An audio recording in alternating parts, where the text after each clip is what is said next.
जो ओडिशा भी ऐतिहासिक रूप से बिहार से ही जुड़ा हुआ है, इसीलिए मुझे लगता है कि मैं भी अपने आप को बिहारी कह सकती हूँ। सभ्यता विश्व की प्राचीनतम सभ्यताओं में से एक है। हम सब जानते हैं कि मानव सभ्यता के विकास और कृषि के बीच घनिष्ठ संबंध रहा है। बिहार में अधिकांश किसान सीमांत किसान हैं। उनके लिए आधुनिक यंत्रों का उपयोग आर्थिक दृष्टि से व्यवहारिक नहीं होता है। अतः कृषि और जनता को बिहार की प्रगति के लिए एक रोड मैप निर्धारित करना होगा और उस पर चलना होगा, ये मानती हूँ। इसीलिए मुझे जरूर आना है, मैं आऊंगी बीच बीच में, क्योंकि मैं आज बिहार के चतुर्थ कृषि रोड मैप के शुभारंभ के अवसर पर आप सबके बीच उपस्थित होकर मुझे हार्दिक प्रसन्नता हो रही है। राष्ट्रपति के रूप में भले ही ये राज्य की मेरी पहली यात्रा है, मैं बिहार के लोगों और यहाँ की संस्कृति से भली भांति परिचित हूँ। पड़ोसी राज्य झारखंड के राज्यपाल पद के दायित्व का करीब 6 वर्षों तक निर्वहन करते हुए मैंने बिहार की संस्कृति और जीवन शैली को करीब से जाना और महसूस भी किया। मेरा गृह राज्य ओडिशा भी ऐतिहासिक रूप से बिहार से ही जुड़ा हुआ है, इसीलिए मुझे लगता है कि मैं भी अपने आप को बिहारी कह सकती हूँ।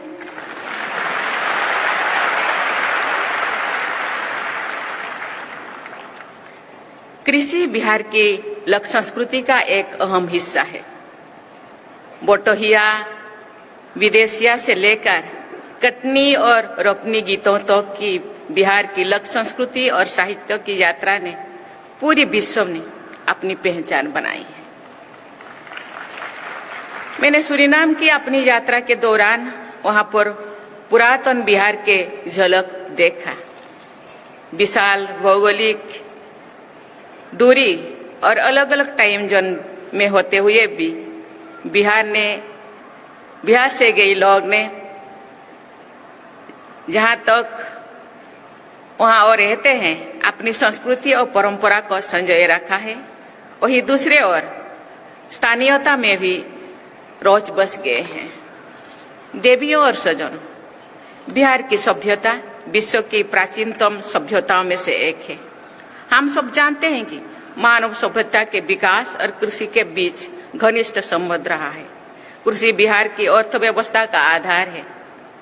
कृषि और संबंध क्षेत्रों में न केवल राज्य का लगभग आधा कार्यबल लगा हुआ है, बल्कि राज्य की जीडीपी में भी इसका अहम योगदान है। इस प्रदेश की उन्नति के लिए कृषि क्षेत्र का सर्वांगीण विकास अत्यंत आवश्यक है। ये प्रसन्नता की बात है कि बिहार सरकार वर्ष 2008 से ही कृषि रोड मैप का क्रियान्वयन कर रही है। मुझे ये जानकर खुशी हो रही है कि पिछले 3 कृषि रोड मैप के क्रियान्वयन के फलस्वरूप राज्य में धान, गेहूं और मक्का की उत्पादकता लगभग दुगनी हुई है। साथ ही बिहार मशरूम, शहद, मखाना और मछली उत्पादन में भी अग्रणी राज्यों में शामिल हो गई है। 4th कृषि रोड मैप का शुभारंभ इस प्रयास को और आगे बढ़ाने की दिशा में महत्वपूर्ण कदम है। मुझे ये बताया गया है कि इस कृषि रोड मैप के अंतर्गत आगामी 5 वर्षों में फसलों के विविधीकरण, बेहतर सिंचाई सुविधा, भूमि और जल संग्रहण, बीज उत्पादन में आत्मनिर्भरता, जलवायु अनुकूल कृषि, फसल अवशेष प्रबंधन, पशु स्वास्थ्य प्रबंधन, भंडारण की सुविधा का विकास जैसे विषयों पर बल दिया जाएगा।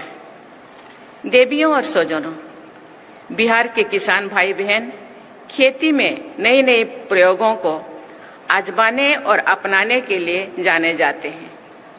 यही वजह है कि नोबेल पुरस्कार से सम्मानित एक अर्थशास्त्री ने नालंदा के किसानों को ग्रेटर देन साइंटिस्ट कहा था।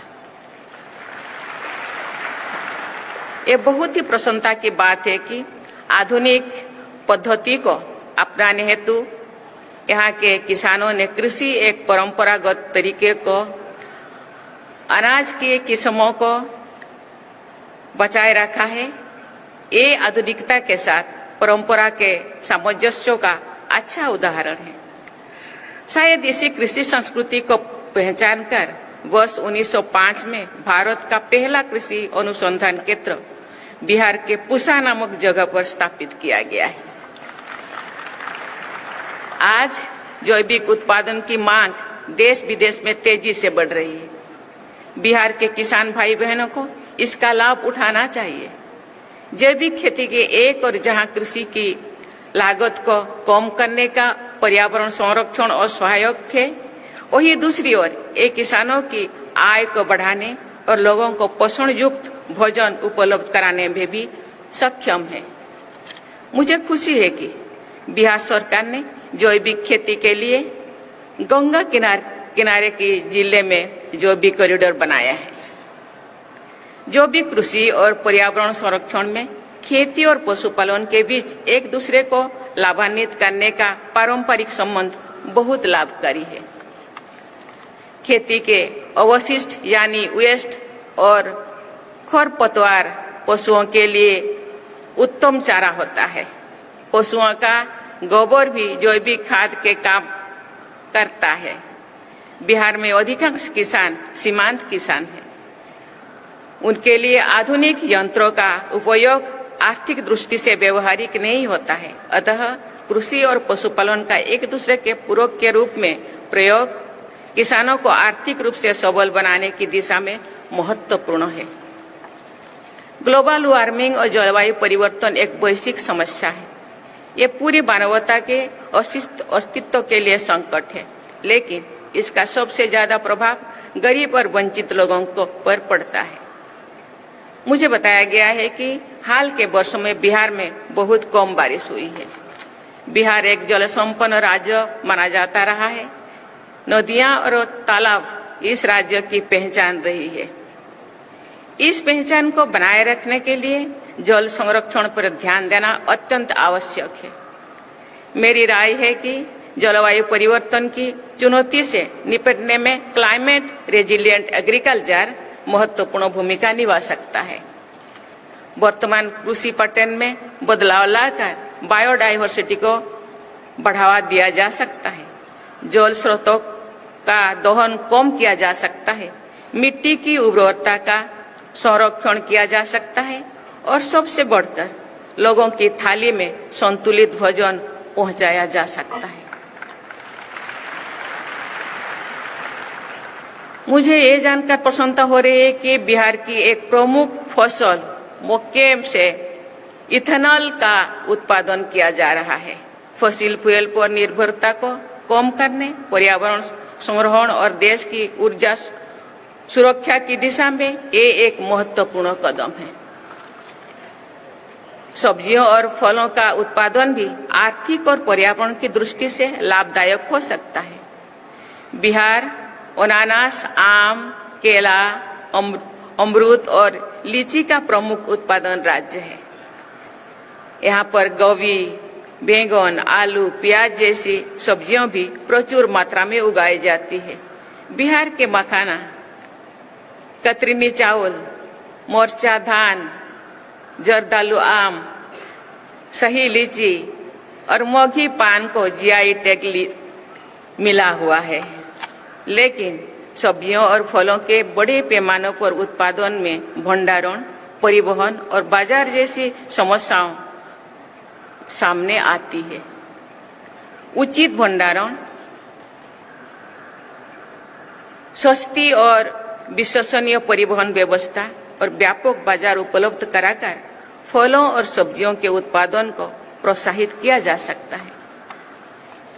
मुझे खुशी है कि चतुर्थ कृषि रोड मैप के प्रोसेसिंग यूनिट्स बनाने, मेगा फूड पार्क स्थापित करने और एक्सपोर्ट इंफ्रास्ट्रक्चर विकसित करने जैसे प्रावधान है। देवी और स्वजनों, बिहार भगवान बुद्ध और अशोक की धरती है। उन्होंने संपूर्ण मानवता को शांति और सद्भाव का पाठ पढ़ाया है। आप इस पावन धरती के वासी हैं, इसीलिए आपसे ये अपेक्षा की जाती है कि आप एक ऐसी समाज का आदर्श प्रस्तुत करें जिसमें द्वेष और कलह की कोई गुंजाइश नहीं होना चाहिए।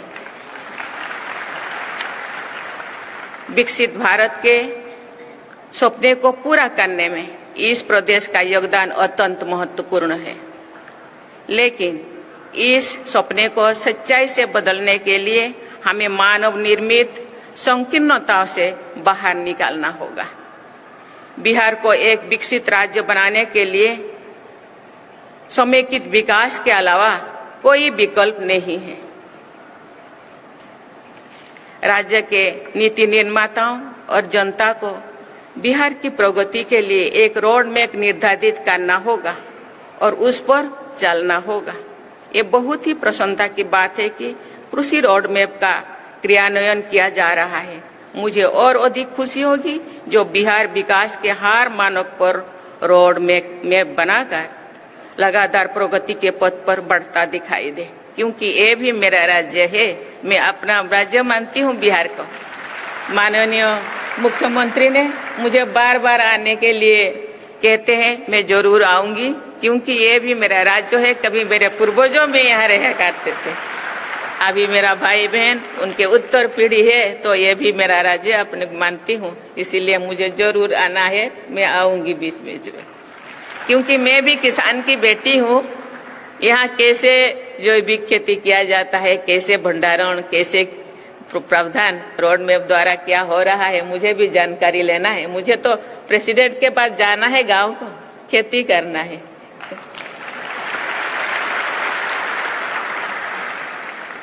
ये बहुत ही प्रसन्नता की बात है कि कृषि रोड मैप का क्रियान्वयन किया जा रहा है। मुझे और अधिक खुशी है कि जो बिहार विकास के हर मानक पर रोड मैप बनाकर लगातार प्रगति के पथ पर बढ़ता दिखाई दे, चाहे वो स्वास्थ्य हो, शिक्षा हो, प्रति व्यक्ति आय हो, या सबसे बढ़कर हैप्पीनेस इंडेक्स हो।